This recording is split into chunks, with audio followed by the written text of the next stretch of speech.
শ্রী জগন্নাথ দেব রথে করে ভ্রমণ করে এখন এসে উপস্থিত হয়ে গেছেন মাসির বাড়িতে।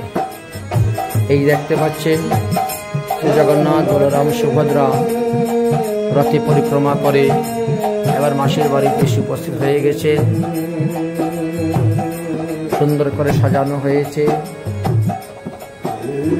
মাসির বাড়ি, মা সুন্দর করে সাজিয়েছেন।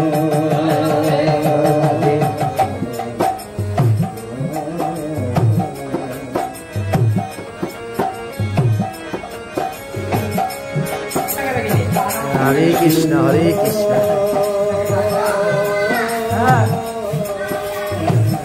হরে কৃষ্ণ হরে কৃষ্ণ।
সেপ্টেম্বর 2025 তারিখের মধ্যে পড়েছে, অর্থাৎ 25শে ভাদ্র 1432 বাংলায় পড়েছে এই ভাগবত জয়ন্তী।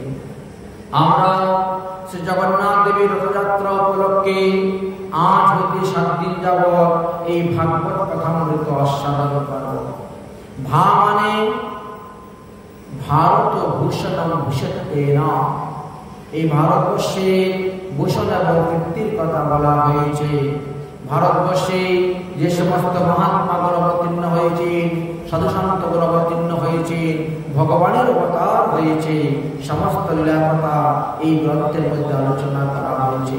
তাই ভক্ত ভাগবত এবং গ্রন্থ ভাগবত এই দুই ভাগবতের মাহাত্ম্য কথাই এখানে বিস্তারিতভাবে বর্ণনা করে গিয়েছে।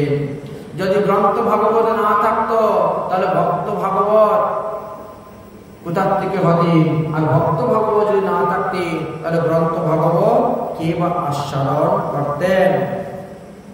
তাই গ মানে গম্যতে গৃহমানতম বিষ্ণু, প্রবঞ্চনা তথা বিশ্বের মধ্যে বেষ্টন করিয়া ভগবান বিষ্ণু সৎপুরুষ রূপে অবস্থান করিতেছেন। চন্দন নিয়ে চলে গেছেন,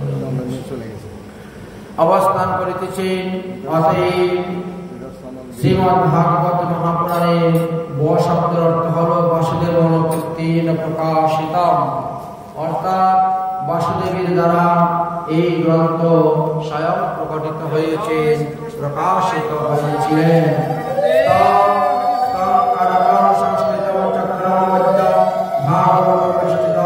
তাই ভাগবত মহাপুরাণে পল্লীতে কেবল ভগবত ভক্তি লাভ হয়, আর ভগবত ভক্তি ছাড়া জীবের মুক্তির কোনো উপায় নেই। এই জন্য মহাজনগণ বলে গেছেন, মদেকম বন্ধু মত সঙ্গীন মত গুরু মত মহাধন মত নিস্তারকম মত ভাগ্য মদানন্দ নমস্তুতে। এই ভাগবত হলো আমাদের একমাত্র সঙ্গী, এই ভাগবত মহাপুরাণ হলো আমাদের একমাত্র বন্ধু, এই ভাগবত মহাপুরাণ হলো আমাদের একমাত্র গুরু, এই ভাগবত মহাপুরাণ হলো আমাদের একমাত্র মহাধন, এই ভাগবত মহাপুরাণ হলো আমাদের বিস্তারকারী গ্রন্থ, এই ভাগবত মহাপুরাণ হলো আমাদের ভাগ্য পরিবর্তনকারী গ্রন্থ, এবং এই ভাগবত মহাপুরাণ হলো আমাদের আনন্দ স্বরূপ। এই ভাগবতকে পঠন করলে, পাঠন করলে, শ্রবণ করলে, অধ্যয়ন করলে আপনিও ভগবত ধামে গমন করতে পারবেন, ভগবানের সারূপ্য মুক্তি লাভ করতে পারবেন। এই ভাগবত কথা শ্রবণ করার জন্য নৈমিষারণ্যে ৬০,০০০ ঋষিগণ একত্রিত হয়ে তারা এক বৃহৎ যজ্ঞ করেছিলেন, যে যজ্ঞের ফলে তারা ভাগবত প্রাপ্ত হয়েছিলেন সুতমণির মুখ থেকে। তাই অল্প ভাগ্যে এই শ্রীমদ্ ভাগবত মহাপুরাণ পাওয়া যায় না, আবার শ্রবণও করা যায় না, বা শ্রবণ করার সুযোগও পাওয়া যায় না। এই ভাগবত মহাপুরাণ পাঠের প্রথমে আমাদের মাহাত্ম্য পাঠ করতে হয়, এবং মাহাত্ম্যতে আমাদের ৬টি অধ্যায় আছে। প্রথম অধ্যায়তে ৮০টি শ্লোক আছে, দ্বিতীয় অধ্যায়তে ৭৬টি শ্লোক আছে, তৃতীয় অধ্যায়তে ৭৪টি শ্লোক আছে, চতুর্থ অধ্যায়তে ৮১টি শ্লোক আছে, পঞ্চম অধ্যায়তে ৯০টি শ্লোক আছে, আর ষষ্ঠ অধ্যায়তে ১০৩টি শ্লোক আছে। অর্থাৎ মাহাত্ম্যের মধ্যে মোট ৫০৪টা শ্লোক অবস্থান করতেছেন। এর দ্বারা কি আছে? ভক্তি এবং নারদ সংবাদের কথা আলোচনা করা আছে, ভক্তি দেবীর কথা লেখা আছে, জ্ঞান বৈরাগ্যের কথা লেখা আছে, আর কি লেখা আছে? আর লেখা আছে এই ভাগবত সপ্তাহ জ্ঞান যজ্ঞের মাহাত্ম্যের কথা, অর্থাৎ বিধি বিধান নিয়মের কথা। কি বিধি, কি বিধান, কি নিয়ম অনুসারে আপনি এই ভাগবত পাঠ করলে, শ্রবণ করলে আপনার লাভ হইবে। কারণ গোকর্ণ যখন ভাগবত পাঠ করেছিলেন ধুন্ধুকারী উদ্ধারের জন্য, তখন দেখা গেল মাত্র একটাই বিমান এসেছিল, বিমান অন্য কারোর জন্য আসে নাই। এই জন্য গোকর্ণ প্রশ্ন করেছিলেন, আর সেই প্রশ্নের উত্তর দিতে গিয়ে সেই তারা বললেন যে বিধি বিধান অনুসারে যদি কেউ ভাগবত শ্রবণ করে তবেই তার জন্য বিমান আসবে। অতএব বিধি এবং বিধান এই দুটার কথাই বিস্তারিতভাবে বর্ণন করে গিয়েছে, এবং এই ভাগবত পাঠনের দ্বারা শ্রবণের দ্বারা আমাদের কি লাভ হইবে ইত্যাদি বিষয়ে আলোচনা করে গিয়েছেন। আসুন সংক্ষেপে আমরা এই ৬টি অধ্যায়ের সারাংশ কথা আস্বাদন করব। আমরা যে ৭ দিন যাবৎ ভাগবত কথা শ্রবণ করার জন্য বসেছি, সেই ভাগবত মহাপুরাণের স্বরূপটা কি? বললেন এটা সাক্ষাৎ ভগবানের স্বরূপ। ভগবান দ্বারকালীলা সমাপ্ত করে ভাগবত রূপী মহাগ্রন্থে তিনি প্রবেশ করেছেন। এই জন্য ভাগবতটা সম্পূর্ণ ভগবান শ্রীকৃষ্ণের কলেবর। এই ভাগবত মহাপুরাণের মহিমার কথা যেমন স্কন্দ পুরাণে বর্ণন করে গিয়েছেন, ঠিক তেমনি ভাবে আবার পদ্ম পুরাণেও বর্ণন করে গিয়েছেন। স্কন্দ পুরাণের ২য় খণ্ডের বৈষ্ণব খণ্ডেতে ভাগবত মাহাত্ম্যের কথা আলোচনা করে গিয়েছেন। কারণ গোবর্ধন পর্বতের সমীপে পরীক্ষিত মহারাজকে উদ্ধব মহাশয় ভাগবত কথা শ্রবণ করাতে চেয়েছিলেন, কিন্তু দুর্ভাগ্যবশত শ্রবণ করা হলো না, কারণ সে সময় কলি প্রবেশ করেছিলেন। তাই কলিকে নিগ্রহ করার জন্য তিনি সেখান থেকে চলে গিয়েছিলেন। পরবর্তী সময়ে সুতমণি মুখ থেকে যেমন নৈমিষারণ্যে ৮৮,০০০ ঋষিগণ ভাগবত কথা শ্রবণ করেছেন, ঠিক তেমনি ভাবে সুক্তাল নামক স্থান, মুজাফফরনগর রেল স্টেশনে নেমে যেতে হয় সুক্তাল নামক স্থানেতে বসে সুখদেব গোস্বামী পাদের মুখ হইতে পরীক্ষিত মহারাজ এই ভাগবত কথা শ্রবণ করেছিলেন। তাই শ্রীমদ্ ভাগবত সাক্ষাৎ ভগবত স্বরূপ সদৃশ্য, শ্রীমদ্ ভাগবতম সাক্ষাৎ শ্রীমদ্ ভাগবত সদা স্বরূপম একত্তনবীম সচিদানন্দ লক্ষণম। সুতমণি বলছেন, এই সৌনকাদি ঋষিগণ, এই ভাগবতের স্বরূপ হল ভগবানের সাক্ষাৎ স্বরূপ। অতএব ভগবান হইতে অভিন্ন কলেবর হলেন এই শ্রীমদ্ ভাগবত। তাই ভাগবত পুজিলেই কৃষ্ণের পূজা হয়। ভাগবত পঠন পাঠন ভক্তি রসময়। তাই ভগবানের অভিন্ন স্বরূপ হল ভাগবত। তিনি দ্বারকালীলা সমাপ্ত করে ভাগবত রূপী মহাসমুদ্রে প্রবেশ করেছিলেন। এই জন্য ভাগবতের দ্বাদশ স্কন্ধ হলো ভগবানের দ্বাদশ অঙ্গ। পাদোজৌ যতয়ো প্রথম দ্বিতীয় তৃতীয় কুর্যাতে কথিতং যদুর্বা নাভিস্ততা পঞ্চমম এব ষষ্ঠং ভুজন্তরম দৌ যুগলম তথানৌ কণ্ঠম রাজনম নবম যধয়ো মুখারবিন্দম দশম প্রফুল্ল একাদশম তস্য ললাটং পটলম শিরমাপীয়তে দ্বাদশম এব ভাতিহি। অর্থাৎ শ্রীমদ্ ভাগবত মহাপুরাণের প্রথম স্কন্ধ দ্বিতীয় স্কন্ধ হল ভগবানের দুটি চরণ, তৃতীয় স্কন্ধ চতুর্থ স্কন্ধ হল ভগবানের দুটি উরু, পঞ্চম স্কন্ধ হল ভগবানের নাভি, ষষ্ঠ স্কন্ধ হল হৃদয়, ভাগবতের সপ্তম স্কন্ধ অষ্টম স্কন্ধ হল দুই বাহু, নবম স্কন্ধ হলেন কণ্ঠদেশ, দশম স্কন্ধ হলেন মুখমণ্ডল, একাদশ স্কন্ধ হলেন ললাট আর দ্বাদশ স্কন্ধ হলেন মস্তক। তাই প্রেমময় ভাগবত শ্রীকৃষ্ণের অঙ্গ, ইহাতে বহির্গত কৃষ্ণ গুপ্ত রঙ্গ। তাই শ্রীমদ্ ভাগবত মহাপুরাণ ভগবান শ্রীকৃষ্ণের অঙ্গ বলা হয়েছে।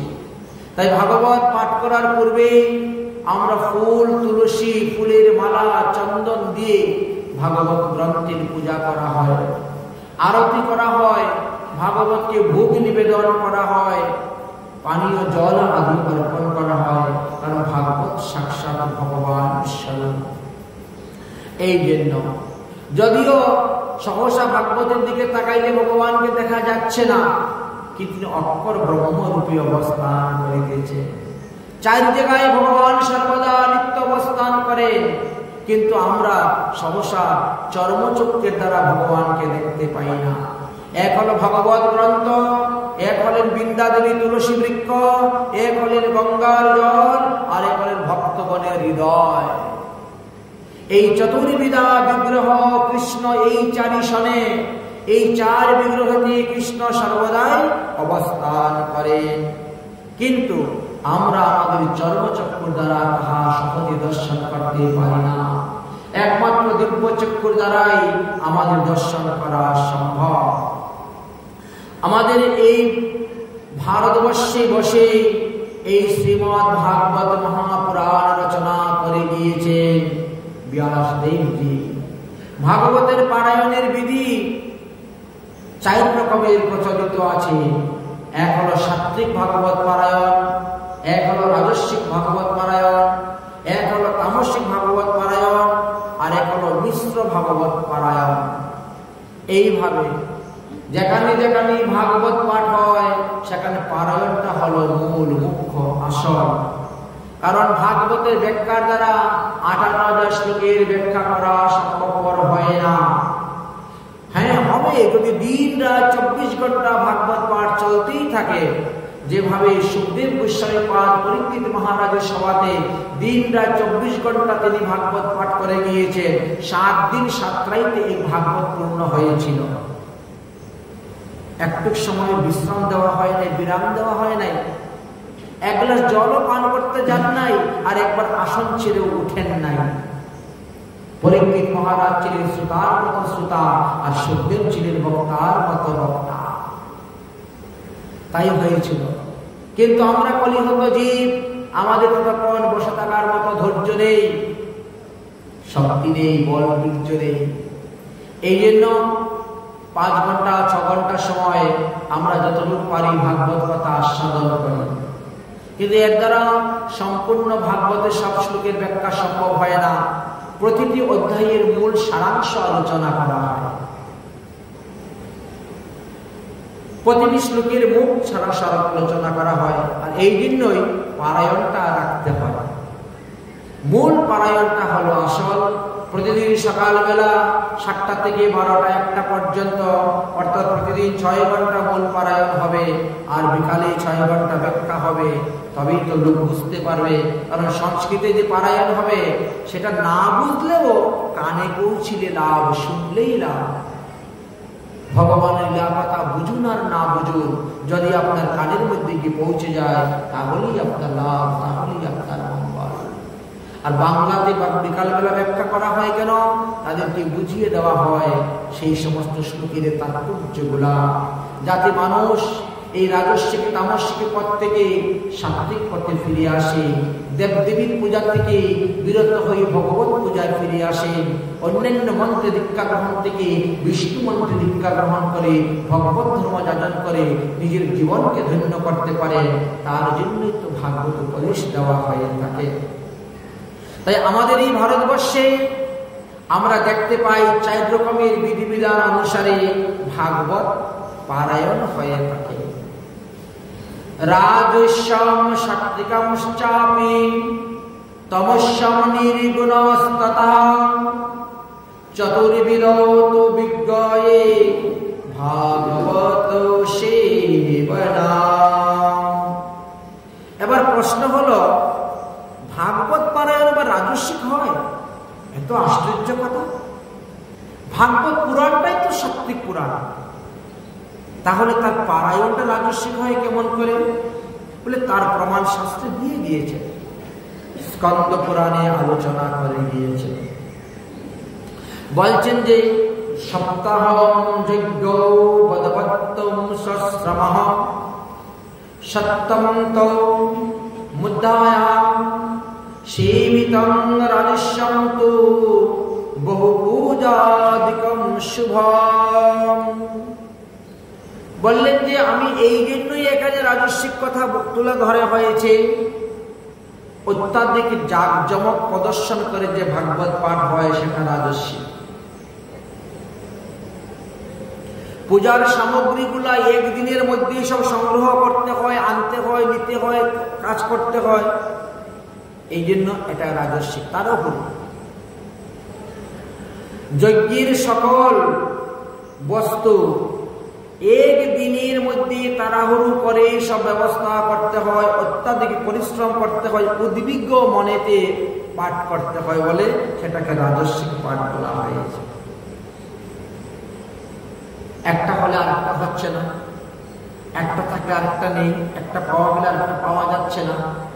বিধি বিধান অনুসারে যে সমস্ত দ্রব্যের প্রয়োজন সেইগুলোর যখন অভাব হবে তখন সেটা পাঠটা রাজস্বিক পাঠ হয়ে যাবে। এই জন্য রাজস্বিক পাঠ। এবং সাপ্তাহিক তাহলে সাত্ত্বিক পাঠ কাকে বলা হয়? বলে মাসেন ঋতুবা পাপি শ্রবণম স্বাদম সংযুক্তম সাত্ত্বিকম ফলদানস্যম সমস্তানন্দ বর্জনম। 1 মাস আগের থেকে ভাগবতে পাঠের সব ব্যবস্থা করা হচ্ছে, 2 মাস আগের থেকে ভাগবত পাঠের সব ব্যবস্থা করা হচ্ছে, তাড়াহুড়ার কিছুই সময় মতো হয়ে। অথবা 1 মাস ব্যাপী আপনি ভাগবত পাঠ করেন, তাহলে ধীরে ধীরে ধীরে ধীরে পাঠ করুন। কারণ 7 দিনে ভাগবত পাঠ সমাপ্ত করতে গেলে প্রতিদিন আপনাকে 53 অধ্যায়ের বেশি পাঠ করতে হবে। কারণ ভাগবত 335টি অধ্যায়,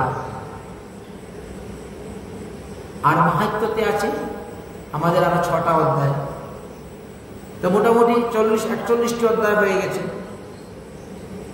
তো 7 দিন যদি আপনি পাঠ করেন, 7 7 49। এই জন্যই বলছেন যে কম বেশি হয়, তবে 53 অধ্যায় মোট ধরে রাখতে হবে। তাহলে খুব তাড়াহুড়ো হয়ে যাচ্ছে। আর প্রতি মাসে যদি 1 মাসে যদি ভাগবত পাঠ করে, যেমন কার্তিক মাস, 1 মাস ব্যাপী ভাগবত পাঠ হচ্ছে, তখন তো আর বেশি করতে হয় না, প্রতিদিন 5 অধ্যায় আলোচনা করলেই হয়। এতে পরিশ্রম হয় না, কষ্ট হয় না, বিধি বিধান নিয়ম অনুসারে সব করা যায়। এই জন্য বলা হয়েছে এই পাঠকে বলা হয় সাত্ত্বিক পাঠ। কারণ এই পাঠেতে ভাগবতের আনন্দ অনুভব করা যায়, আনন্দ উপভোগ করা যায়। ভাগবত পাঠে তাৎপর্যগুলো বিস্তারিত আস্বাদন করা যায়। আচ্ছা, তামসিক পাঠ কার বলা হয়? বললেন তমস্তো যে বর্ষেতে সা আলস্য শ্রদ্ধায়াম যুক্তম বিস্মৃতম সুতমা যুক্তম শ্রবণম সুখাদাম। যে পাঠের মধ্যে কোনো ধারাবাহিক নেই, ব্যাগের মতো লাফিয়ে লাফিয়ে যাওয়া হচ্ছে, এখানে কিছু ছেড়ে দিলাম, ওখানে কিছু ছেড়ে দিলাম, ওখানে কিছু ছেড়ে দিলাম, যে পাঠের মধ্যে কোনো ধারাবাহিক নয়, সেই পাঠকে তামসিক পাঠ বলা হয়। যে পাঠের মধ্যে প্রমাদবশত মধ্যে মধ্যে বিশ্রাম দেওয়া হয়ে যায়, আবার সুযোগ মতো আরম্ভ করা হয়, সেই পাঠটাও তামসিক পাঠ। কিছু কিছু আশ্রম আছে বা মঠ মন্দির আছে বা কিছু কিছু কমিটি আছে, তারা কি করেন, সন্ধ্যা হলেই বলে না এখন 1 ঘন্টা পাঠ বন্ধ, আমরা নাচবো, আরতি করবো, নাচবো, গাইবো, কীর্তন করবো। নাচা গাওয়া কীর্তন করার জন্য ভাগবত পাঠে 1 ঘন্টা বন্ধ, পাঠের ধারাবাহিকটা নষ্ট হয়ে গেল, সেটাও তামসিকের মধ্যেই পড়ে। এই জন্য আমাদেরকে বলছে যে তামসিক পাঠের মধ্যে কি আসে, অলসতা এবং অশ্রদ্ধা। অলসতা বশত যদি পাঠ শ্রবণ করা হয়, কীর্তন করা হয়, অশ্রদ্ধার সহিত যদি পাঠ শ্রবণ করা হয়, কীর্তন করা হয়, তাহলে সেটাও তামসিক পাঠের মধ্যে পড়বে। পাঠের ধারাবাহিক না থাকলেও সেটা তামসিক পাঠের মধ্যে পড়বে বলছে। এখন 1 বৎসর ব্যাপী যদি কেউ ভাগবত পাঠের নিয়ম করে, তো বিধি বিধানের তার অভাব ঘটবেই ঘটবে। কলিযুগের মানুষ তো তারা 1 বৎসর ব্রহ্মচর্য পালন করে থাকা, 1 বৎসর ভূমিতে শয়ন করে থাকা, 1 বৎসর ফলাহার বা দুগ্ধাহার বা অভিষান্ন গ্রহণ করে থাকা, 1 বৎসর সরিষার তেল গায়ের মধ্যে মাখবে না, সাবান গায়ের মধ্যে মাখবে না, চুল দাড়ি মুছ কাটবে না, এমন লোক বড় বিরল, অভাব। এরকম লোক পাওয়া বড়ই বিরল। এই জন্য বললেন যে এই বিধিবিধান না মেনে যে পাঠ শ্রবণ করা হয়, সেই পাঠ তামসিক পাঠ হয়ে যায়। বর্ষ মাস দিনানান্ত মুচ্যতে নিয়মাগ্রহণাম সর্বদা পরমভক্তৈবম সত্যৈবম নির্গুণম মতম। আর 17 রজতম 3 গুণের উপরে আরেকটি পাঠ আছে, সেটার নাম হলো নির্গুণ পাঠ। বলে সেটা কিরকম? বলে 1 মাস ব্যাপীয় সংকল্প নিব না, আর 1 বৎসর ব্যাপীয় সংকল্প নিব না, আর 1 সপ্তাহ ব্যাপীয় সংকল্প নিব না।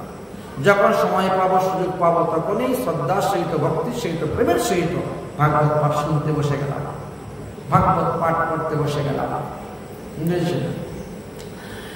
তাহলে সেই পাঠটাকে বলা হয় কি? নির্গুণ পাঠ শ্রবণ। এটা আপনি প্রতিদিনই করতে পারেন, প্রতিদিনও শ্রবণ করতে পারেন। রাজা পরীক্ষিতকে সুখদেব যে 7 দিনে ভাগবত পাঠ করিয়েছিলেন, সেটা নির্গুণ পাঠ করে। কেন? বলে পরীক্ষিতের পরমায়ু তো 7 দিন ছিল। যদি বেশি দিন থাকতো অবশ্যই আর বেশি দিন পাঠ করে শোনাতাম। তার পরমায়ুটাই ছিল 7 দিন। 7 দিনের মধ্যে তাকে তক্ষ বংশনে সে মারা যাবে। আর যার কারণে তেনাকে দিনরাত পাঠ করে, কঠোর পরিশ্রম করে 7 দিনের মধ্যে ভাগবতকে বিশ্রাম দিতে হয়েছিল। তাহলে উপরোক্ত আলোচনার দ্বারা আমরা কি জানতে পারলাম, বুঝতে পারলাম যে রাজা পরীক্ষিত ভাগবত যে সপ্তাহটা ছিল, সেটা রাজস্বিক নয়, সেটা তামসিক নয়, সেটা নির্গুণ ছিল, সেটা সাত্বিক ছিল। আর সুখদেবের মতন বক্তার মুখ থেকে যে ভাগবত পাঠ বেরিয়েছে, ওটা রাজস্বিক তামসিক হতে পারে না। কারণ রাজা পরীক্ষিত 7 দিনই অবশিষ্ট ছিল পরমায়ু। তিনি ভাগবতে কোনো প্রকারে জাঁকজমক করেন নাই। আমরা যেমন প্যান্ডেল করি, ফুল দিয়ে সাজাই, ডেকোরেটার্স নিয়ে এসে কত কিছু করি, ওই মহারাজ পরীক্ষিত কিছুই করেন নাই। আসন্ন মৃত্যু সংকট গঙ্গার তীরে এক বৃক্ষের নিচে প্রবেশন করে ভাগবত কথা শ্রবণ করেছে। তিনি আসন ছেড়ে কখনো উঠেন নাই, আসন ছেড়ে উঠে দাঁড়ানো নাই। তাদের পাঠের মধ্যে কোনো বাধা বিঘ্ন ছিল না। ধারাবাহিক পাঠ চলছে, ধারাবাহিক পাঠ চলছে। এমন নয় যে মধ্যে মধ্যে পাঠ বন্ধ হয়ে গিয়েছিল, না। প্রশ্ন উত্তর, প্রশ্ন উত্তর, প্রশ্ন উত্তর চলছে, পাঠের ধারাবাহিক। এই কারণে পরীক্ষিত মহারাজের যে ভাগবত সপ্তাহ হয়েছিল, সুখদেব বলেছে সেটা নির্গুণ ভাগবত। শত রজতম 3 গুণের উপরে ছিল এই ভাগবত। ভাগবত সপ্তাহ পারায়ণ সর্বপ্রথম কে করেছিলেন? একটা প্রশ্ন আসতে পারে। বললেন যে সর্বপ্রথম ব্রহ্মা ভাগবত সপ্তাহ করেছিলেন। ব্রহ্মা সর্বপ্রথম ভাগবত সপ্তাহ করেছিলেন। তারপরে বিষ্ণু 1 মাস ব্যাপী ভাগবত পাঠ করেছিলেন। তারপরে লক্ষ্মী দেবী 2 মাস ব্যাপী ভাগবত পাঠ করেছিলেন। তারপরে মহাদেব 1 বৎসর ব্যাপী ভাগবত পাঠ করেছিলেন। তার প্রমাণ স্কন্দ পুরাণের 2য় খণ্ডে বৈষ্ণব খণ্ডেতে 3য় অধ্যায়ের 21 নম্বর শ্লোকেতে আলোচনা করে গিয়েছেন। কারণ আজকালকার লোক তো প্রমাণ ছাড়া কিছু বিশ্বাস করতে চায় না। কোনো কিছু বলতে গেলেই বলে আগে প্রমাণ চাই। আপনি যে বলতে চেয়েন এটা কোন পুরাণের কোন অধ্যায়ের কত নাম্বার শ্লোকেতে আছে তার প্রমাণ চাই। তাই এখানে প্রমাণ দিয়ে গেলেন। নিজ মায়ার প্রভাবে পুরুষ রূপ ধারণকারী ভগবান শ্রীকৃষ্ণ সৃষ্টি কার্যাদি সাধনের জন্য তার দিব্য বিগ্রহকে তিনি 3টি পুরুষ রূপে সৃষ্টি করেছিলেন। তাদের 3 জনের মধ্যে 3টি গুণ ছিল। একজন রজগুণ প্রধান, তিনি হলেন ব্রহ্মা। শতগুণ প্রধান, তিনি হলেন বিষ্ণু। আর তমগুণ প্রধান, তিনি হলেন দেবাদিদেবী মহাদেব। এই 3 জনের উপরে 3টি কার্যের ভার দিয়েছিলেন। এদেরকে সৃষ্টি করার পিছনে কিছু কাজ ছিল। ব্রহ্মাকে দিলেন সৃষ্টি কার্যের ভার, আপনি সৃষ্টি কার্যের ভার নিবারণ করুন। বিষ্ণুর উপরে দিলেন পালনের ভার, আপনি সমস্ত জীবকে লালন পালন করুন। আর মহাদেবকে দিলেন সংহার কর্তা, সংহারের ভার, আপনি সংহার কর্তা, সঞ্জীবকে সংহার করবেন। ব্রহ্মা বললেন, হে প্রভু, আমি আপনার সৃষ্টিকর্মে নিযুক্ত হয়েছি, সৃষ্টি কার্য করে যাব। কিন্তু সৃষ্টি কার্য করতে করতে করতে করতে রজগুণ তো সৃষ্টি কার্য, রজগুণ ছাড়া সৃষ্টি হয় না। তো রজগুণ যদি আমার দেহের মধ্যে অত্যন্ত প্রবল হয়ে যায় তখন তো আমি তোমার স্মরণ ভুলে যাব। আমাকে এমন কিছু বস্তু দান করেন যার দ্বারা সৃষ্টি কার্য করা সত্ত্বেও আমি রজগুণে মোহিত না হই। অতএব আপনি আমাকে সেই রকম কোন বস্তু দান করে দিন, দান করে দিন। কারণ অতি বিষয় পাপাত্মা হলো এই রজগুণ। আপনার স্মৃতি ধারণে রাখার মতন শক্তি সেখানে থাকে না এই রজগুণের কাছে। অতএব কৃপা করে আমাকে বলুন কি করলে পরে আমি এই রজগুণকে জয় করে আপনাকে লাভ করতে পারি। দেহের মধ্যে রজগুণ থাকা সত্ত্বেও, সৃষ্টি কার্য করা সত্ত্বেও আমি কিভাবে তোমার ভজন করতে পারব, সেই শিক্ষাটা আমাকে দিন। ব্রহ্মার প্রার্থনা শুনে ভগবান বলছেন, তাহলে আমি এখন তোমাকে শ্রীমদ্ ভাগবত মহাপুরাণ উপদেশ করব। এই শ্রীমদ ভাগবত পুরাণ আমি তোমাকে দান করব। এই ভাগবত মহাপুরাণ সেবন করলে, অর্থাৎ পূজা করলে, এই গ্রন্থ অধ্যয়ন করলে তুমি আর রজগুণে মোহিত হইবে না। যেমন মনে করেন সংসার জগতে গৃহস্থ আশ্রমের মধ্যে তো সদাচারী প্রসাদ বুঝিয়াছেন। গৃহস্থ আশ্রম ব্যবসা বাণিজ্য করছেন, চাকরি বাকরি করছেন, ক্ষেত গৃহস্থির কাজ করছেন, সন্তানাদির জন্ম দিচ্ছেন, আবার হরিভজনও করে যাচ্ছেন, ভগবানের প্রসাদ পেয়ে যাচ্ছেন। সন্তান জন্ম দিতে রজগুণের দরকার। রজগুণ প্রবল থাকা সত্ত্বেও হরিভজন করতে যার বিঘ্ন হচ্ছে না। ঠিকভাবে ব্রহ্মাকে দিলেন। ব্রহ্মা সর্বপ্রথম শ্রীমদ ভাগবত সপ্তাহ জ্ঞান যজ্ঞ করলেন, আর ভাগবত সপ্তাহ যজ্ঞ করে তিনি সেখান থেকে সেই শক্তি অর্জন করলেন। এই কারণে তিনি সারা বিশ্ব চরাচরে এত কিছু সৃষ্টি করা সত্ত্বেও তিনি হরিকে ভুলেন নাই, হরি ভজন ভুলেন নাই, হরিভজন করে যাচ্ছেন। শ্রীমদ ভাগবতম সপ্তাহম শ্রবণাত্ম অনুরথম সৃষ্টি বিনাশতম নিত্যম সপ্তাহম পুনঃ পুনঃ। ব্রহ্ম বারবার পুনর্পুনঃ সপ্তাহ যজ্ঞ করেছিলেন। 7 দিন করলেন, একবার পূর্ণ হলো, মধ্যে কিছুদিন বিশ্রাম দিলেন, সৃষ্টি কার্য করলেন, আবার 7 দিন পাঠ করলেন, আবার সৃষ্টি কার্য করছেন, আবার 7 দিন পাঠ করছেন, আবার সৃষ্টি কার্য করছেন। ব্রহ্মা শ্রীকৃষ্ণের নিত্য প্রাপ্তি এবং সপ্ত আবরণ ভঙ্গ করিবার নিমিত্ত শ্রীমদ ভাগবত মহাপুরাণের সপ্তাহ পারায়ণ বিধি করেছিলেন। তারপরে ব্রহ্মাই তো তিনার নিজ পুত্র নারদকে দান করলেন, আর নারদ দয়া পরবশত হইয়া ব্যাসদেবকে দান করেছিলেন, আর ব্যাসদেব কৃপাবশত তিনার পুত্র সুখদেবকে দান করলেন। আর সুখদেব গোস্বামী আজ পরীক্ষিতের সভাতে এসে সেই ভাগবত কথা পরিবেশন করলেন।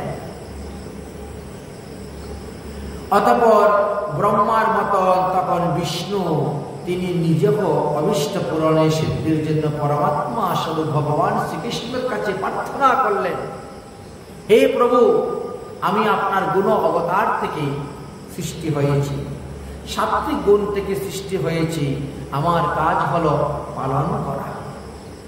কিন্তু বিশ্ব জগতের সমস্ত জীবকে পালন করতে গিয়ে যাতে আমি মোহগ্রস্ত না হই, জীবদেরকে পালন করতে গিয়ে যেন আমি আসক্তি পরায়ণ হয়ে না পড়ি, অতএব তার জন্য আমাকে কোনো কিছু আপনি দান করুন, আমাকে কিছু দান করুন, আমাকে কিছু দান করুন। ভগবান শ্রীকৃষ্ণের কাছে প্রার্থনা করলেন, হে প্রভু, আমি তো আপনার আজ্ঞায় কর্ম করিতেছি, জ্ঞানের উদ্দেশ্যের নিবৃত্তি এবং প্রবৃত্তি দ্বারা সুষ্ঠুভাবে প্রজা পালন করিতেছি। বহুবার বহুরূপে পৃথিবীতে অবতীর্ণ হইতে হচ্ছে আমাকে, এবং আমি নিজ লক্ষ্যের সহিত প্রতিপালন করে যাচ্ছি। তাই আপনি আমাকে একটি উত্তম পথ দেখান। ভগবান বিষ্ণুর এইরূপ প্রার্থনা শ্রবণ করার পরে অনাদির আদি শ্রী গোবিন্দ তখন শ্রীমদ ভাগবত মহাপুরাণ উপদেশ দিলেন বিষ্ণুকে। বললেন, এই নাও, এর দ্বারাই তোমার মনোরথ সিদ্ধ হইবে, অতএব তুমি ভাগবত শাস্ত্র অধ্যয়ন কর। ততো বিষ্ণু প্রসন্নাত্মা পরমাত্মান কল্পয়ে সমর্থমগ্রভুবস্তুতাং মাসি মাসি ভবেৎ পূর্ণ। তখন ভগবান বিষ্ণু কি করলেন, শ্রীকৃষ্ণের উপদেশ অনুসারে 1 মাস ব্যাপী এই ভাগবত অধ্যয়ন করলেন, আর তারপরে পালন করতে শুরু করলেন। যখন ভগবান বিষ্ণু ভাগবত বলেন, তখন শ্রোতা হলেন লক্ষ্মী দেবী, আর ব্রহ্মা যখন করেছিলেন তখন শ্রোতা হলেন দেবর্ষি নারদ, লক্ষ্মী দেবী। যদা বিষ্ণু স্বয়ং বক্তা লক্ষ্মী চ শ্রবণে রতা। ভগবান বিষ্ণু যখন এই ভাগবত 1 মাস ব্যাপী পাঠ করলেন, তখন লক্ষ্মী দেবী হলেন শ্রোতা। তত ভাগবতম শ্রোতার মাসে নিভ্য পুনঃ পুনঃ। প্রতি মাসে একবার সম্পূর্ণ ভাগবত পাঠ বিশ্রাম হচ্ছে, প্রতি মাসে একবার। এইভাবে বহুবার বিষ্ণু এই মাসেরও ব্যাপী ভাগবত পাঠ করলেন। অতঃপর বললেন লক্ষ্মীকে, লক্ষ্মী তুমি এবার পাঠ করো, আমি শ্রবণ করো। লক্ষ্মীকে বললেন প্রেম, প্রীতির সহিত, প্রেমের সহিত আরম্ভ করলেন লক্ষ্মী। যদা লক্ষ্মী স্বয়ং বক্তা বিষ্ণুশ্চ শ্রবণমরত। লক্ষ্মী দেবী যখন পাঠ করতে শুরু করলেন, তখন নারায়ণ বসে শুনতেছেন, ভাগবত পাঠ শ্রবণ করতেছেন। তিনি শ্রবণ করার জন্য প্রস্তুত। কিন্তু লক্ষ্মী দেবী যখন পাঠ করলেন, তখন ওনার 2 মাস লেগে গেল। নারায়ণে পাঠ করতে 1 মাস লাগলো, আর লক্ষ্মী দেবী পাঠ করতে 2 মাস লেগে গেল। মাসদ্বয়ম রসস্বাদম তদৈবাশ্চিত শোভনে।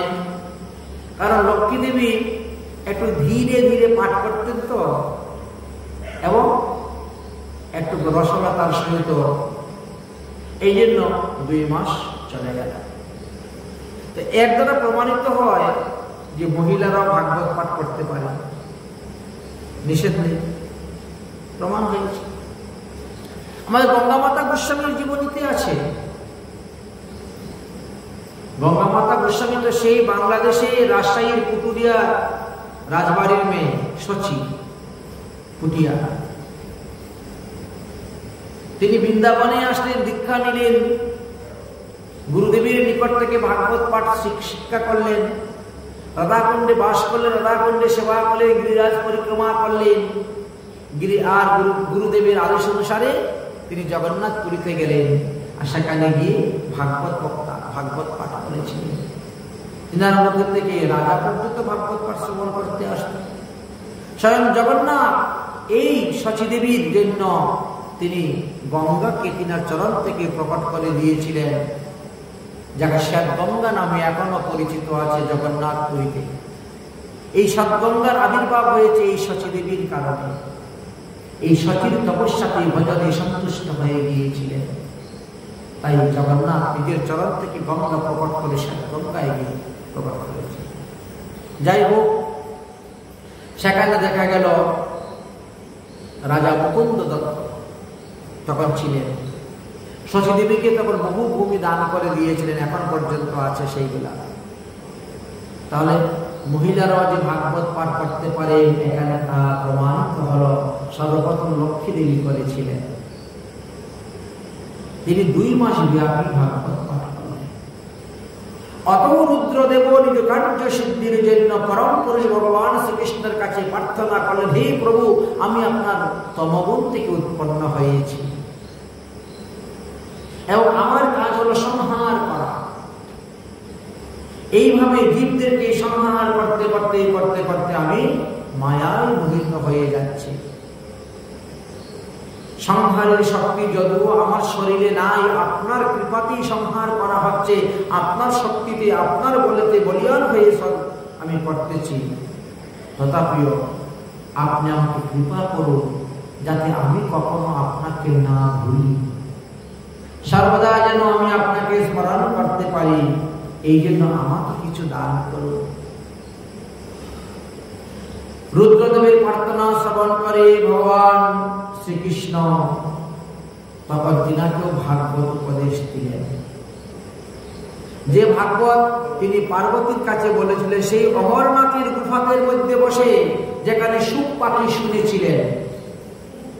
3 জনকে ভগবান ভাগবত দান করেছেন, ব্রহ্মা বিষ্ণু মহেশ্বর।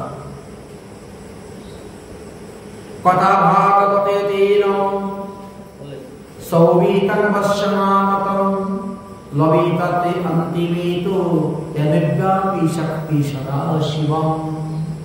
সদাশিব রুদ্রদেব মহাদেব একা 1 বৎসর ব্যাপী এই ভাগবত অধ্যয়ন করেছিলেন। 1 বৎসরে একবার পূর্ণ হতো। ভাগবত। নারায়ণের মুখ থেকে তিনজনই ভাগবত পেলেন এবং তিনজন তিনভাবে ভাগবত করলেন। ব্রহ্মা করলেন 1 সপ্তাহে, বিষ্ণু করলেন 1 মাসে, আর মহাদেব করলেন 1 বৎসরে।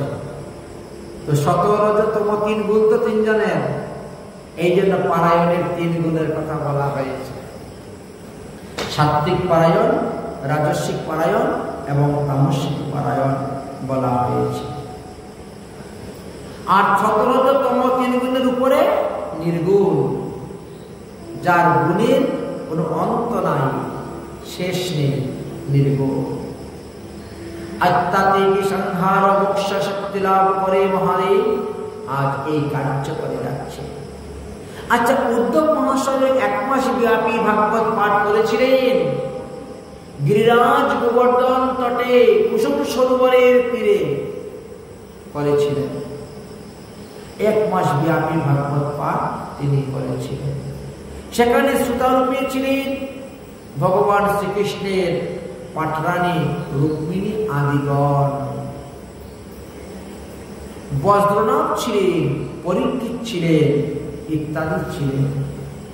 উদ্ধব তখন বলেছিলেন, হে মহারাজ পরীক্ষিত, ভগবান শ্রীকৃষ্ণচন্দ্র স্বধামে গমন করার পর এই পৃথিবীতে অতি বলবান কলিযুগের রাজত্ব শুরু হয়ে গিয়েছে।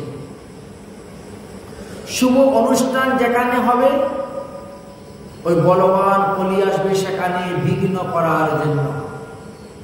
তার কাজই হলো শুভ কর্মে বাধা দেওয়া, শুভ কর্মে বিঘ্ন সৃষ্টি করা। অতএব কলি যাতে আমাদেরকে বিঘ্ন করতে না পারে, এই জন্য আমাদেরকে পূর্ণবট স্থাপন, বিভিন্ন দেবদেবীর আসন এবং পুজো আদি করা হয়ে থাকে। অতএব কলি যত দিন যাবে ততই তার শক্তি বাড়বে, ততই সে তার অধর্ম বিস্তার করবে। হে মহারাজ পরীক্ষিত, ভগবান নিত্যধামে চলে গিয়েছেন, 30 বৎসরের বেশি হয়ে গেছে। অতএব কলির জন্ম 30 বৎসর থেকে বেশি হয়ে গেছে, সে তার ধর্ম প্রচার করতে শুরু করেছে। অতএব তুমি দিগ্বিজয় করার জন্য প্রস্থান করো, আর এই কলিযুগকে তুমি নিস্তার করো, তাকে নিয়ন্ত্রণে আনো, তোমার কন্ট্রোলে আনো। বৈষ্ণবীয় রীতি অনুসারে আমি তো এখানে ভাগবত পাঠ করব 1 মাস ব্যাপী। অতএব ভাগবতের রসাস্বাদন করা সকলেরই কর্তব্য, কিন্তু তোমার কর্তব্য হলো আগে গিয়ে কলিকে নিগ্রহ করা। মহারাজ পরীক্ষিত বললেন, হে তাত, আপনার আদেশ অনুসারে আমি শীঘ্রই যাব আর কলিযুগকে পরাস্ত করব। কিন্তু আমি যে ভাগবত কথা শ্রবণ করার বাসনা নিয়ে এসেছিলাম, সেটা তো আমার দ্বারা হলো না। আমার সেই বাসনা পূর্ণ হইবে কেমন করে? তদুত্তরে উদ্ধব মহাশয় বলেছিলেন, হে মহারাজ পরীক্ষিত, এই বিষয়ে তোমার চিন্তার কোনো কারণ নেই, কোনো প্রয়োজন নেই। কারণ এই ভাগবতে শ্রবণের প্রধান শ্রোতা তো বক্তা তো হলে তুমি, ভাগবতের প্রধান অধিকার হলে তুমি। তাহলে ভাগবত শ্রবণের অধিকারের প্রয়োজন হয়। অধিকার ছাড়া ভাগবত পাঠ শ্রবণ এবং কীর্তন করা যায় না। অধিকারটা কি? বিষ্ণু দীক্ষা। বিষ্ণু দীক্ষা বিহীনানাং নাই অধিকারো কথা শ্রবে। যদি বিষ্ণু দীক্ষা গ্রহণ না করেন, তাহলে ভাগবত কথা শ্রবণে আপনার অধিকার আসবে না। সুতরাং তুমি তো ভাগবত শ্রবণের যথার্থ অধিকারী। তোমারই পুণ্য ফলের কারণে ভারতবর্ষের অধিকাংশ মানবগণ এই ভাগবত কথা শ্রবণের সুযোগ পাবে, লাভ করতে পারবে। তার মুখ্য ফলে তুমি। পরীক্ষিত মহারাজ বললেন, হে তাত, কে আমাকে এই ভাগবত কথা এসে শ্রবণ করাবে? আমি কার মুখ থেকে ভাগবত কথা শ্রবণ করব? উদ্ধব মহাশয় তখন কি বললেন? নন্দ নন্দন রূপস্থ শ্রী শুক ভগবান ঋষি শ্রীমদ্ ভাগবত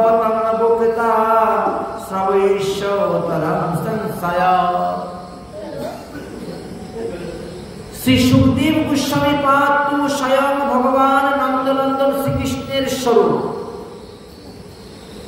স্কন্দ পুরাণে একটি সিদ্ধান্ত আমাদেরকে দিলেন। সুখদেব গোস্বামী পাদ কি ছিলেন? দেখতে আমরা একটা সুখ পাখি মনে করি, একটা টিয়া পাখি মনে করি, এবং গল্প সেই রকম শোনা যায়, কিন্তু না। স্কন্দ পুরাণের বৈষ্ণব স্কন্ধতে বললেন সুখদেব নন্দনন্দন ভগবান শ্রীকৃষ্ণের অংশ স্বরূপ। এই জন্য সমস্ত ভাগবতের মধ্যে একমাত্র দেখবেন শ্রীকৃষ্ণ উবাচ আর শ্রী শুক উবাচ, শ্রী ভগবান উবাচ, আর কারো নামের আগে শ্রী শব্দ নাই। বললেন যে এই সুখদেব তো ভগবান শ্রীকৃষ্ণের হৃদয় থেকে প্রকট হয়েছিলেন। ভগবান শ্রীকৃষ্ণ নিত্য গোলক ধামে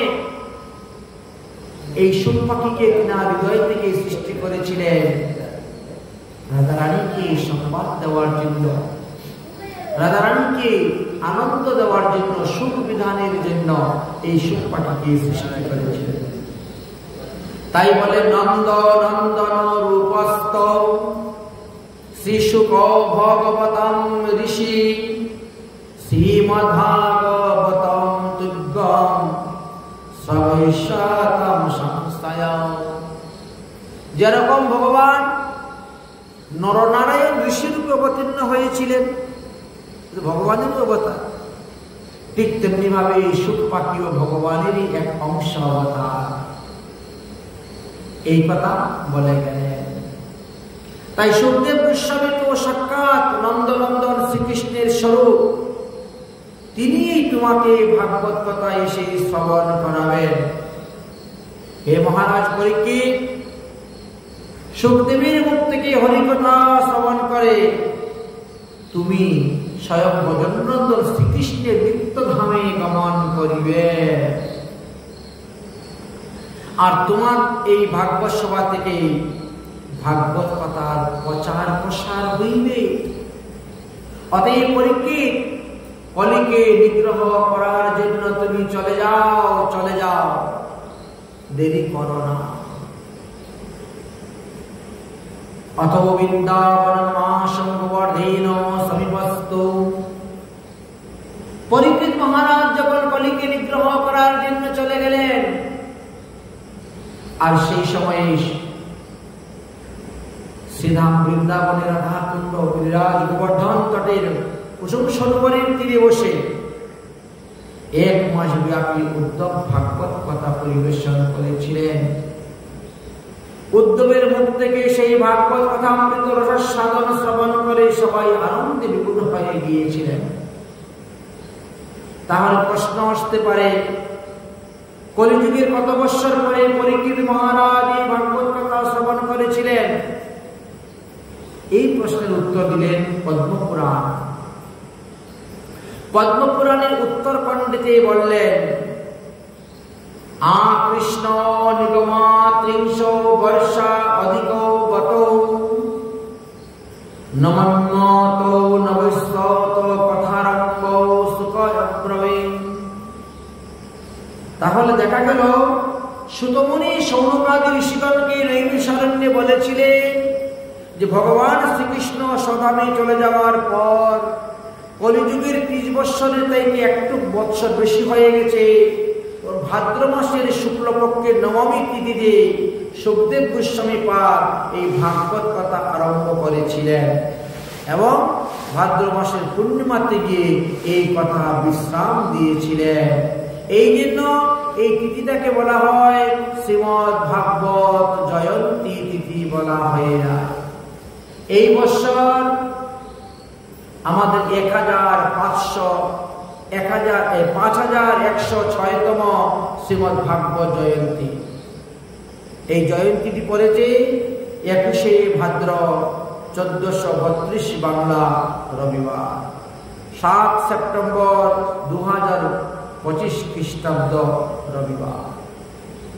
এখন প্রশ্ন হলো, সুখদেবের মুখ থেকে ভাগবত কথা শ্রবণ করার পর পরীক্ষিত নিত্যধামে চলে গেলেন।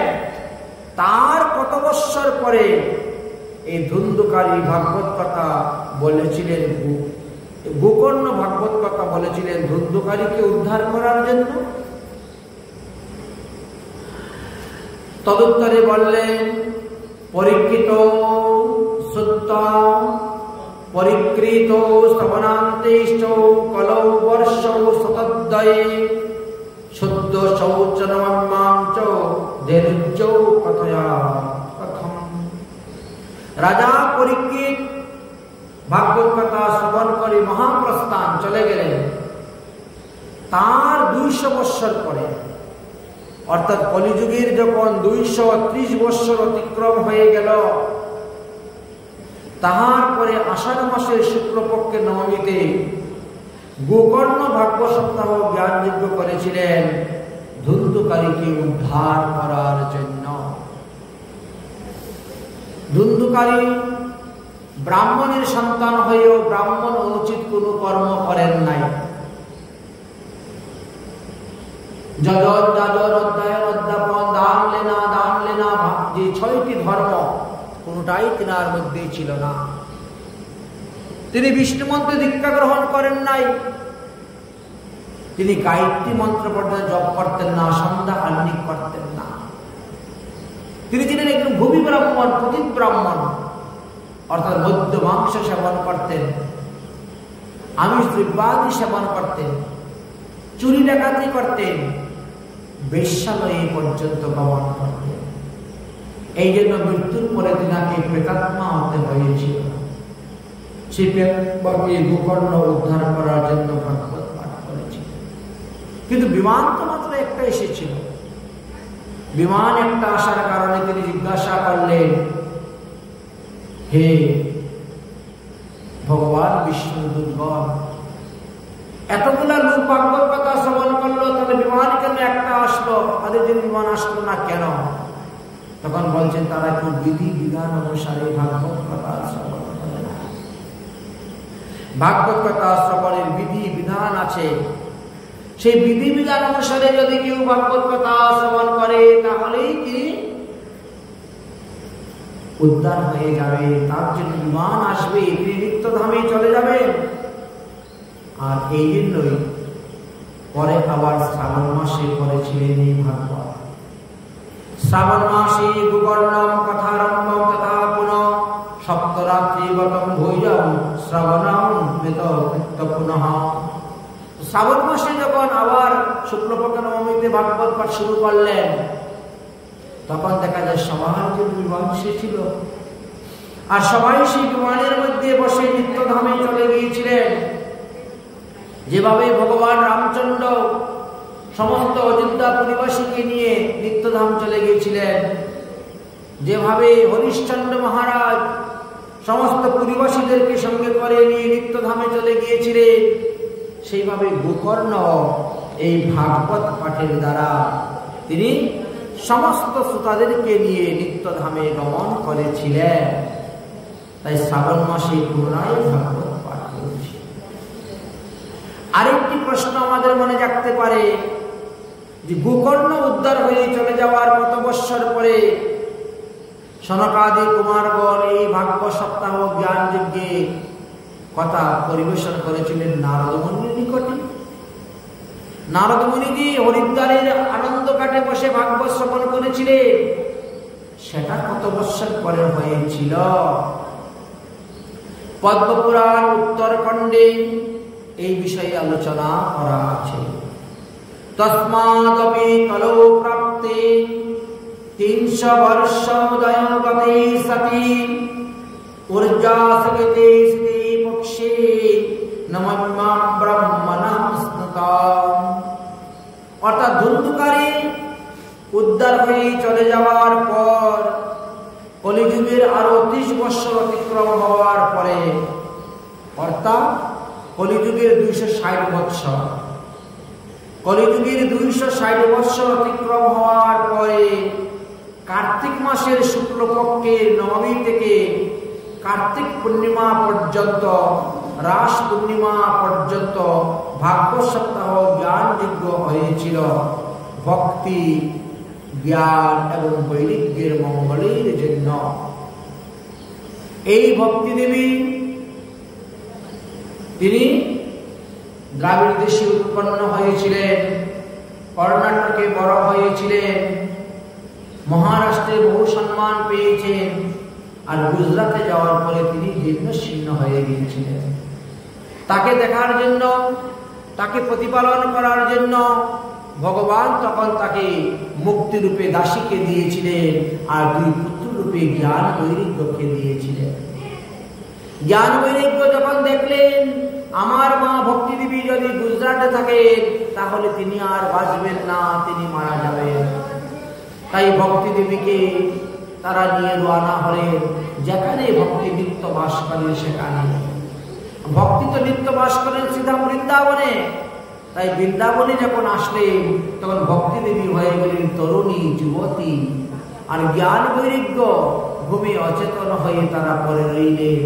তাদেরকে জাগানোর জন্য বহু চেষ্টা করলেন, জাগাতে পারলেন না, এমনকি দেবশ্রী নারদ পর্যন্ত জাগাতে পারলেন না। দেবশ্রী নারদ যখন দেবতার শরণাপন্ন হলেন তো আকাশবাণী হলো আপনি সৎকর্মের অনুষ্ঠান করে জ্ঞান বৈরাগ্য থাকবে। সৎকর্মের অনুষ্ঠান করার জন্য তিনি গেলেন এবং সৎকর্ম অনুষ্ঠান কি করলেন? মুহ গীতা পাঠ, বেদ পাঠ, বেদান্ত পাঠ সবকিছু করলেন, কিন্তু কোনো কিছুতে জ্ঞান বৈরাগ্য তিনি জাগাতে পারলেন না। অবশেষে তিনি তাদেরকে কথা দিলেন, ওগো ভক্তি দেবী তুমি এখানে বসে হরিনাম করো, আর আমি যাচ্ছি জ্ঞান বৈরাগ্যকে জাগানোর জন্য তপস্যা করতে। এই কলিযুগে যে সৎকর্ম কাকে বলে আমি নিজেও জানি না, আর কোনো সাধুসন্ত মহাত্মারাও আমাকে বলতে পারছে না। কলিযুগের সৎকর্ম যে কি বস্তু কাকে বলে।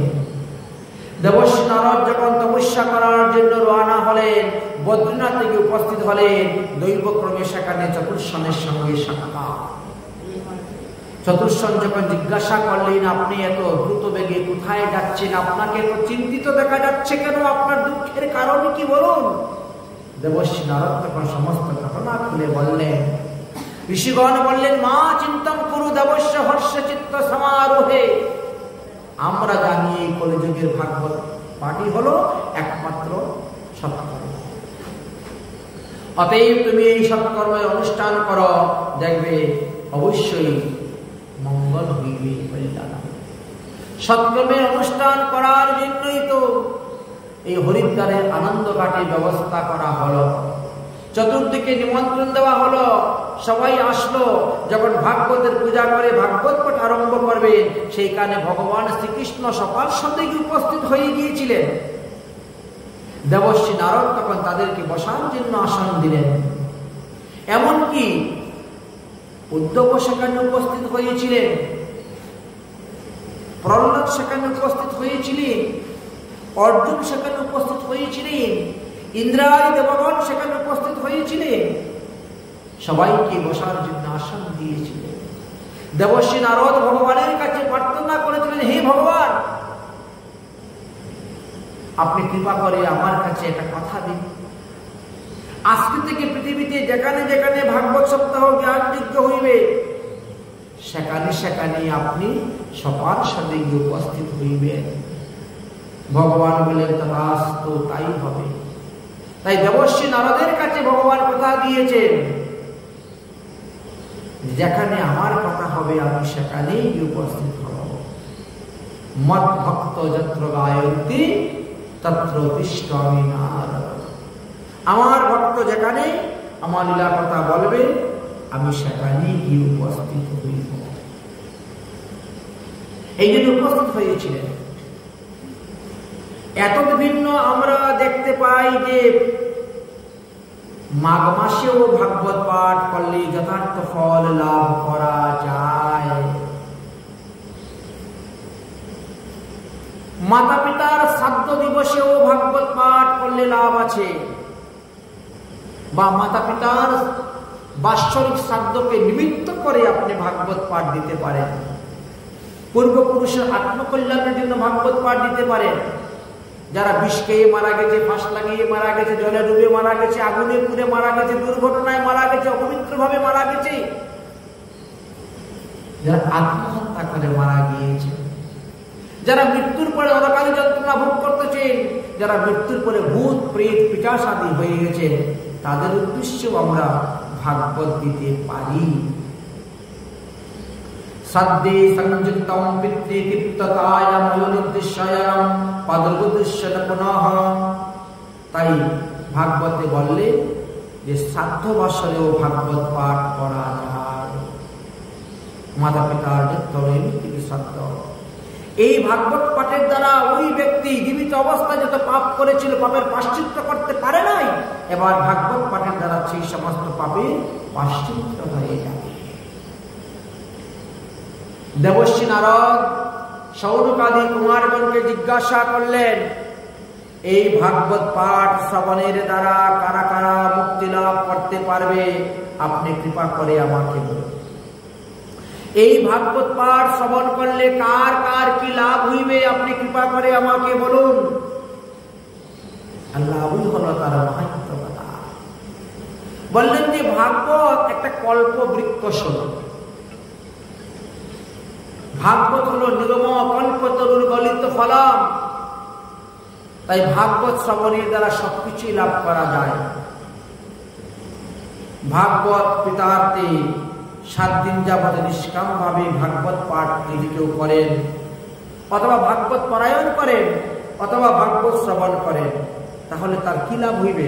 1 নম্বর, প্রথমেই তিনি মুক্তি লাভ করতে পারবেন, মোক্ষ লাভ হইবে ভাগবত শ্রবণের দ্বারা, পঠনের দ্বারা। দ্বিতীয়ত বিঘ্ন নাশ হইবে, তৃতীয়ত ধন সম্পত্তি প্রাপ্ত হইবে, চতুর্থে সংকট নাশ হইবে, পঞ্চমে রোগ নাশ হইবে, ষষ্ঠে স্ত্রী পুত্র প্রাপ্তি হইবে, সপ্তমে নিষ্কণ্টক রাজ্য ভোগ করবে, অষ্টমে কৃষ্ণ ভক্তি লাভ হয়, নবমে পরাভক্তি কৃষ্ণ প্রেম লাভ হয়, দশমে যুগসিদ্ধি লাভ হয়, একাদশে চিত্ত নিবৃত্তি হয়, দ্বাদশে ঐশ্বর্য প্রাপ্তি হয়, ত্রয়োদশী কামনা সিদ্ধি হয়, চতুর্দশী পাপ নাশ হয়, পঞ্চমে সৎকর্ম প্রাপ্তি হয়, পঞ্চদশে ষোড়শে সকল প্রকার কামনা প্রাপ্তি হয়, সপ্তদশে কৃত কর্ম নাশের জন্য ভাগবত পাঠ দিলে তার কল্যাণ হয়, অষ্টাদশে দারিদ্রতা নাশ হয়, ঊনবিংশতে ভয় বৃত্তাদি বিনাশ হয়, আর বিংশতিতে অকাল মৃত্যু থেকে সে মুক্তি লাভ করতে পারে। একবিংশতি মঙ্গল বললেন সুযশ প্রাপ্তি হওয়া যায়, বিংশতি মঙ্গল অর্থাৎ কন্যা সন্তান আদি প্রাপ্ত হয় বা পুত্র সন্তান প্রাপ্ত হইতে পারে।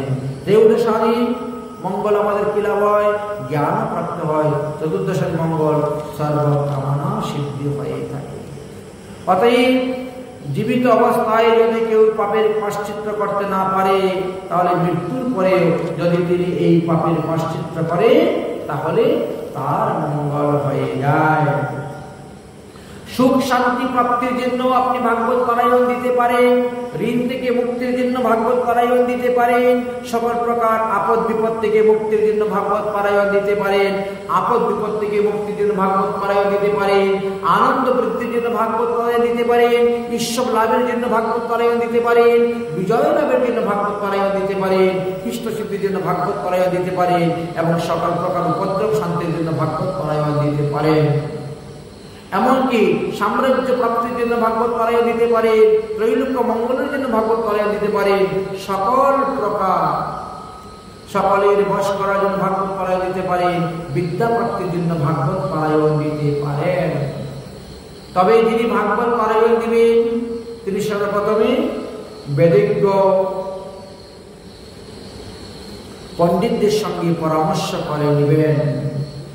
কারণ মাস তিথি নক্ষত্র যোগ বিচার করে যদি ভাগবত পাঠ আরম্ভ করা হয়, তাহলে অতি উত্তম ফল লাভ করা যায়, বেশি ফল লাভ করা যায়। এই জন্য বললেন যে শুভবার অনুসারে সোমবার, বুধবার, বৃহস্পতিবার এবং শুক্রবার, এই 4টি দিনে ভাগবত পাঠ আরম্ভ করা আশ্রয়। মাসের কথা আলোচনা করতে গিয়ে বলেন আষাঢ় মাস, শ্রাবণ মাস, ভাদ্র মাস, আশ্বিন মাস, কার্তিক মাস, অগ্রহায়ণ মাস, মাঘ মাস, এই কটি মাস শ্রেষ্ঠ। এত ভিন্ন পৌষ মাস ছাড়া বাকি সব মাসই বললেন ভাগবতের জন্য অতি উত্তম শ্রেষ্ঠ। ভাগবত পাঠ আরম্ভ করার জন্য তিথির কথা আলোচনা ব্যবহার করলেন, তখন বললেন দ্বিতীয়া থেকে আরম্ভ করবেন, অথবা সপ্তমী থেকে আরম্ভ করবেন, অথবা দ্বাদশী থেকে আরম্ভ করবেন, অথবা নবমী থেকে ভাগবত পাঠ আরম্ভ করবেন। কেবলমাত্র ব্যতিপাত যুগ ছাড়া বাকি 26টা যুগের মধ্যে আপনি ভাগবত পাঠ আরম্ভ করতে পারেন। একমাত্র ব্যতিপাত যুগে ভাগবত পাঠ করা নিষিদ্ধ বলা হয়েছে। এখন ব্যতিপাত যুগ কি বলছেন? তিথির মধ্যে বললেন দ্বিতীয়া, সপ্তমী, দ্বাদশী। ভাগবত পাঠ সময়ের স্থান অনুসারেও ফল লাভ করা যায়।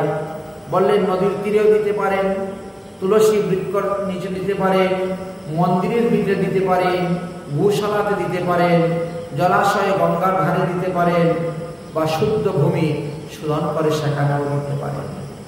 ভূমি শোধন করার জন্য গরুর সদ্যজাত গোবর দিয়ে আপনি ছিটা দিবেন, লেপন করবেন, রং বেরঙের ফুলের সাজাবেন, কাগজ দিয়ে সাজাবেন, এবং ভাগবতের জনসাধারণে বসার জন্য উচ্চ আসন তৈরি করবেন।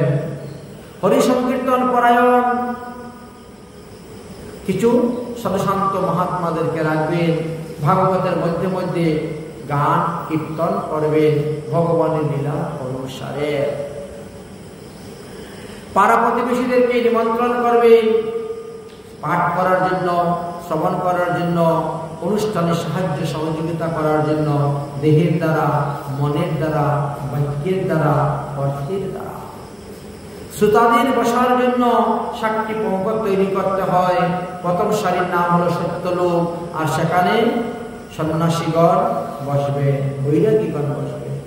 দ্বিতীয় সারিকে বলা হয় তপলোক, সেখানে বানপ্রস্থ সাধুরা যারা আছে তারা বসবে। তৃতীয় পঙ্গতিকে বলা হয় জনলোক, সেখানে ব্রহ্মচারীগণ বসবেন। চতুর্থ পঙ্গতিকে বলা হয় মোহলোক, সেখানে গৃহস্থ ব্রাহ্মণগণ বসবেন। পঞ্চম সারিতে বলা হয় স্বর্গলোক, আর সেখানে ক্ষত্রিয়গণ বসবেন। ষষ্ঠ সারিতে বলা হয় ভূলোক, এখানে বৈশ্যগণ বসবে। আর সপ্তম সারিতে বলা হয় ভূগোলোক, এটা শূদ্রগণ বসবে। যে সমস্ত নারীগণ প্রতিদিন নিয়ম করে ভাগবত পাঠ শ্রবণ করবেন তারা বক্তার বাম দিকে বসবেন ভূমিতে, আর যারা অনিয়ম পাবে পাঠ শ্রবণ করবে তাদেরকে বক্তার ডাইন দিকে বসার কথা শাস্ত্রে বর্ণনা করে গিয়েছেন।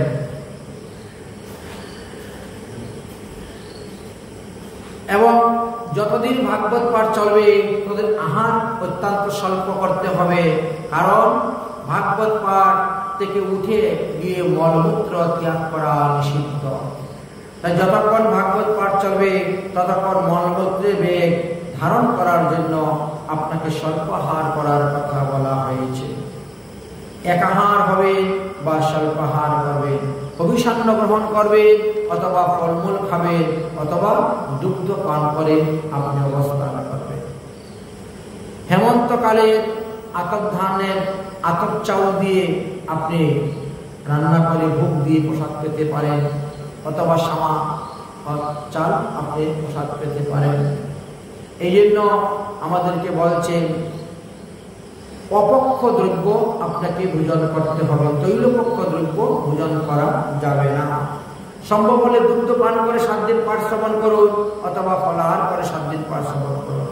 পাঠ চলাকালীন সময়ে একজন বৈষ্ণব ব্রাহ্মণকে বসিয়ে রাখবেন, তিনি যেন মালাতে ওম নমো ভগবতে বাসুদেবায় জপ করেন, অথবা মালাতে হরিনাম জপ করেন। পাঠের আগে কীর্তন করার জন্য এবং পাঠের পরে কীর্তন করার জন্য, পাঠের মধ্যে কীর্তন করার জন্য বাদ্যযন্ত্র, গায়ক, বাদক থাকতে হবে।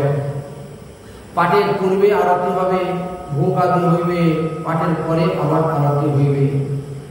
আর ভাগবত পাঠের নিয়ম হল কমসে কম 7টি মাটির ঘট স্থাপন করিতে হইবে। বিষ্ণু, গণেশ, মহাদেব, ষোড়শ মাতৃকা, নবগ্রহ, দশদীপাল এবং বাস্তুদেবের পূজা করিতে হইবে। পাঠকের ডাইন দিকে বৃন্দাদেবীর একটি আসন রাখিতে হইবে। শ্রোতা বিষ্ণু মন্ত্রে দীক্ষিত হইবেন, ব্রহ্মচর্য পালন করিবেন এবং ভূমিতে শয়ন করিবেন। এই 7 দিন কোনো গৌর কার্য করিবেন না, কোনো গরিষ্ঠ অন্ন বা দূষিত অন্ন গ্রহণ করিবেন না। কাম ক্রোধাদির বেগ রিপুকে দমন করিবেন আর সর্বদা পরিচিন্তন করিবেন। কারো নিন্দা চর্চাদি করিবেন না। রজস্বলা নারীর হাতের কোনো দ্রব্য 7 দিন গ্রহণ করিবেন না। ম্লেচ্ছ পতিত গায়ত্রীহীন লোকের সঙ্গে বাক্য আলাপ করিবেন না। কথা মণ্ডপের সামনে বায়ুরূপধারী অর্থাৎ ভূত, প্রেরক, দৈত্য, দানব, রাক্ষস, অপদেবতা আদির জন্য 7টি গ্রন্থিযুক্ত একটা বাঁশ নিযুক্ত করে রাখিবে। আর এইভাবে ভাগবত পাঠ আপনারা আরম্ভ করবেন। এই বিধিবিধান অনুসারে যদি কেউ ভাগবত পাঠ করেন তাহলে অবশ্যই তিনি ভাগবতের যে যথার্থ ফল, সেই ফলই তিনি লাভ করিতে পারিবেন। এই কথা প্রসঙ্গে আলোচনা করতে গিয়ে বললেন, তাহলে কৃপা করে আপনি আমাদেরকে বলুন যে কে এই ভাগবত কথা শ্রবণ করে উদ্ধার হয়ে গিয়েছিলেন, সেই কথা আমরা শ্রবণ করতে চাই। তখন তিনি ধুন্ধুকারীর চরিত্র কথা বর্ণন করতে বসেছিলেন।